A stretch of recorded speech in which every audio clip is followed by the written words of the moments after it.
Alrighty, welcome back everyone. It is LaughNgamez here. I'm back with another Starcraft 2 1 versus 1 bot AI cast. We have got ourselves what should be a good one here today, as it's going to be another bot author recommended replay. So you know that that's going to set us up for what should be a good match.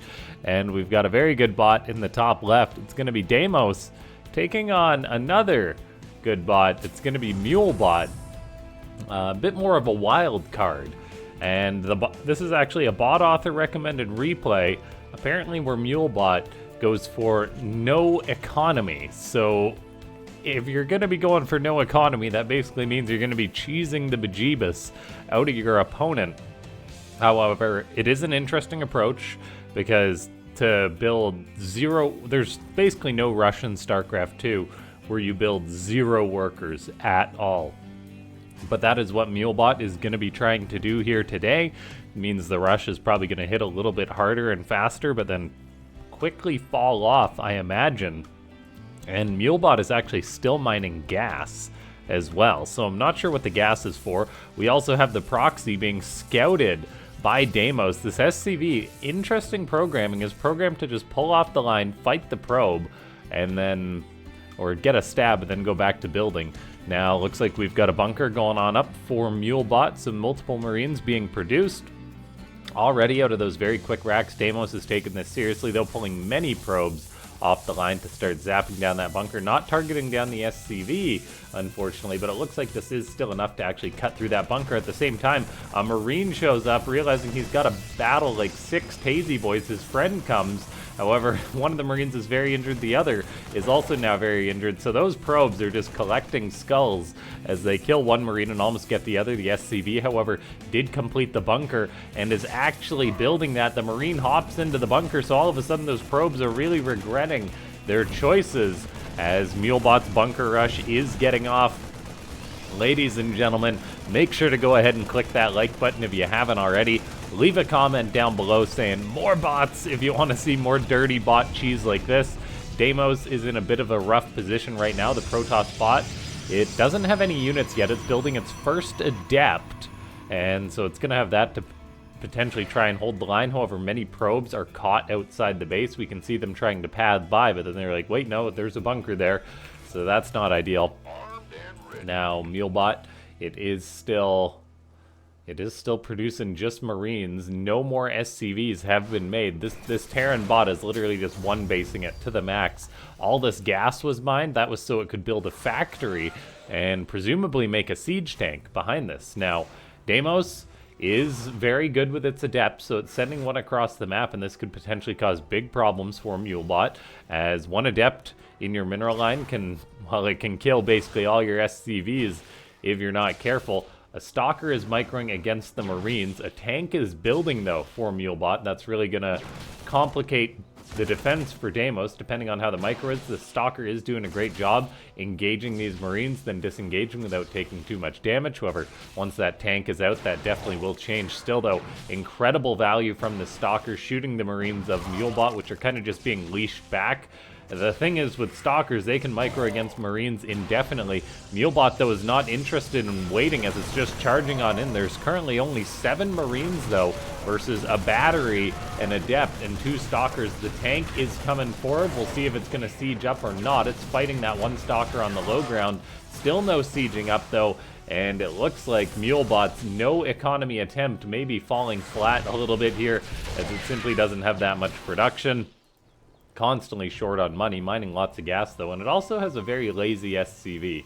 That is not helping Mulebot produce what little it can. That's almost 10% of its economy, one SCV just sitting around lazily. So all in all, seems like Deimos has had a very successful defense on this cheese. Mulebot is going to keep on trying, sending in that one tank, but yeah, Deimos is not falling to this one, it seems. The tank didn't siege up earlier. I think really, though, that rush got shut down super hard because of the Stalker harassment of Deimos, shooting those Marines and softening them up, so when Mulebot did charge in, they kind of just got wrecked, and that's one of the unfortunate things when it comes to slow Marines. Like, that's a very human thing if you have to kill stalkers with a marine. Basically, you have to commit. If you want to try and kill stalkers with slow marines, because you'll never catch it if it just runs, so you kind of have to chase it into a corner or something like that, or just chase it all the way. But of course, if you program a bot to follow a unit sort of indefinitely, that will have very bad side effects most of the time. And so Mulebot, it's still making another tank. It has started to build more SCVs, so seemingly transitioning out of that no worker strategy it was going for. There is one more tank out. It's looking to move forward to siege on up in a very awkward position. The army of Mulebot is just pitiful compared to what Deimos has.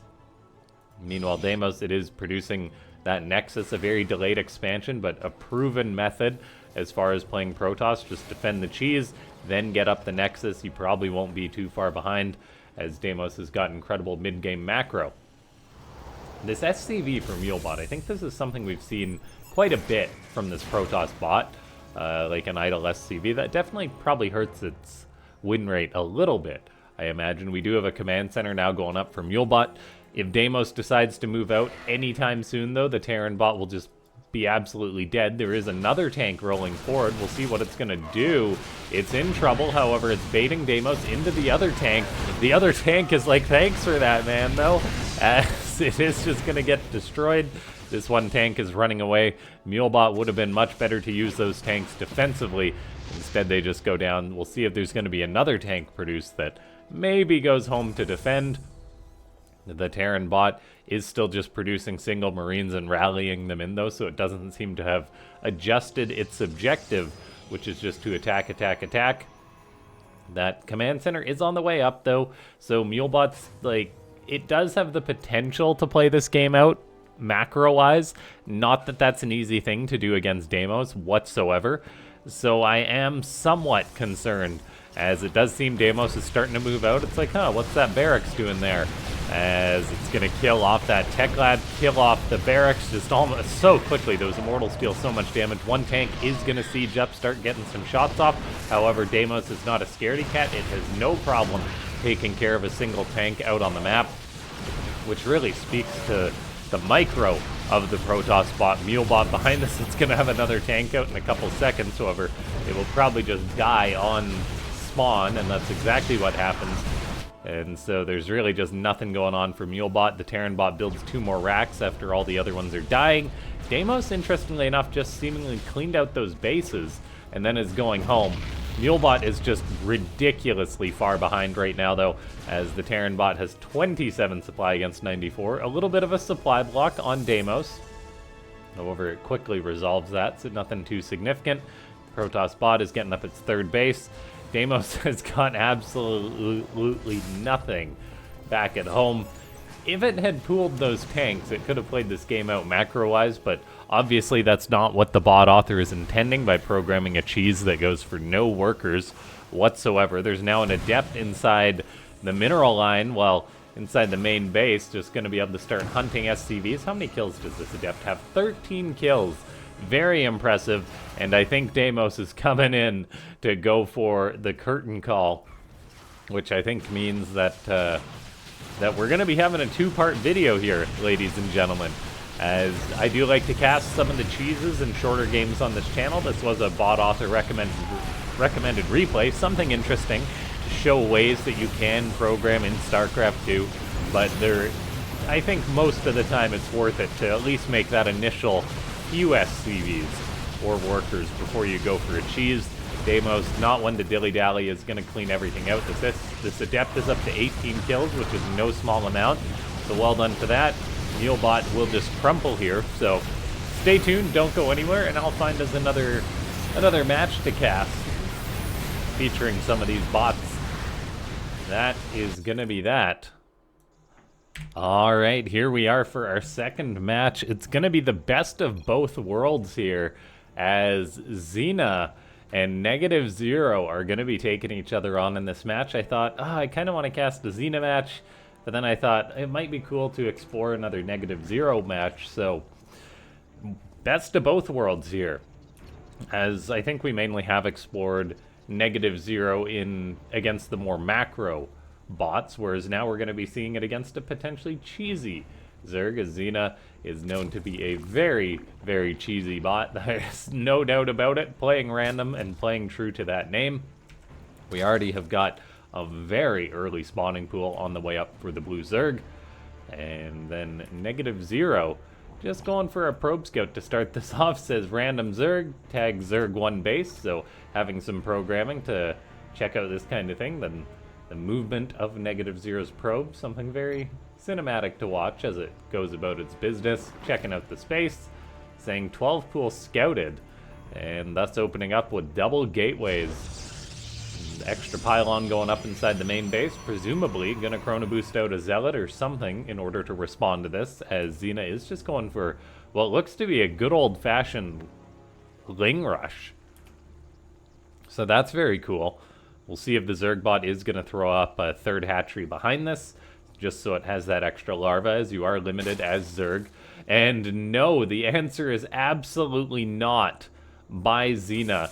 Looks like some drones are getting distracted trying to attack this probe. This probe is just joining the worker rush, as Xena is going absolutely 100% all in here with these drones and lings. Gonna be trying to kill off negativeZero just right out the gate. The trick is the drones can worker drill or mineral drill in order to bypass the zealot to get more surface area on it, and Xena, I believe, is programmed to do that. So lings are going to come in first, start scrapping with the zealot, and here we go. Some of those drones really were distracted by that probe, I think. However, now lings and drones are kind of getting on in here. One of those zealots is about to die. They're not exactly bypassing this, though. So with the probe pull, negativeZero seems to be in an alright position. Those drones aren't getting too much done. Now they're trying to mineral walk through. But what a wall by negativeZero, just using virtually all its probes pulled preemptively in order to make this wall happen. Only 4 probes have died versus 12 drones and 10 lings. And I do wonder if it was that probe that messed with Xena in this match. Xena behind this is in a very rough position now with only 5 drones out, making a 6th. It's got a queen and is sending out more lings, which could potentially surround this stalker and zealot. We'll see, as it is 8 lings, but they're actually just going to bypass this and run right for the main base of negativeZero. That could absolutely be the correct play, as there's nothing at home to defend negativeZero. Its units are like, we're supposed to be attacking, but then we kind of want to be defending right now. The lings for Xena, though, are not going for the pylon. They're actually just going to attack these gateways at the front, which I think should mean negativeZero is going to be fine in this situation, as another zealot pops on out. So no worker damage is going to get done. These lings may be able to get that zealot. We shall see. However, the other zealot bro and the stalker help clean this up. Xena has crawled back up in the worker count, currently up to 12, going up to 15, but having nothing to respond to the stalker and zealot. That is one of the things that makes negativeZero incredibly fun to watch. It's not afraid to get aggressive with just a handful of units. That may be paying dividends right now. Zealots quickly warping on in, as warp gate is done for negativeZero, now just spamming units across the map. 10 lings are being made for Xena to respond to this with the queen to help out. It may just be fine. Thankfully that queen can inject to give a bit more larva, so Xena can actually make some lings to potentially respond to this. However, now drones have to be pulled into the fight potentially. It's like Xena will clean up 2 of those zealots so far, and drone is moving down the ramp to try and get an expansion up. That's going to be shut down, and Xena is actually going to be sending out another drone that's probably just going to get killed, and another one. So actually a bit of a rare, serious bug from Xena, probably something it doesn't face too often. Actually being the defensive player, it is losing drones that it's sending out to try and build that third hatchery. So Xena is being bullied quite a bit by negativeZero. I think it has the units it needs to clean this up, maybe with the queen. Well, maybe not enough lings actually to handle this. So all in all, a very, very solid attack by negativeZero. Drones are being pulled into the mix, lings doing what they can. It's simply 10 zealots though against what is now no lings or anything, as everything's just died. Xena's production has been halted by its initial cheese, slowing it down so much. Then just a few zealots in the main base chasing down chasing down what little unit Xena has left. And so I think negativeZero going for a very simple counterattack is going to win this game. It's very cool to see the bot realize or maybe sense that it can get the win and just turn things around. negativeZero says mineral fail. I don't know what that's about, but it is going to be going for another Nexus and doing some long-distance mining. And Xena, I think it's safe to say, is absolutely dead at this point in the match. So negativeZero really passing the cheese test. And Xena maybe going to have to bust out a fresh one if it's going to take down negativeZero in another match. The win rates were... I don't think there's anything too conclusive to take away from what Xena printed at the start of the game. But that is going to be that, as everything is dead. And now Xena will throw in the towel here. Well, not really throw in the towel, more like be thrown out like a towel. GG.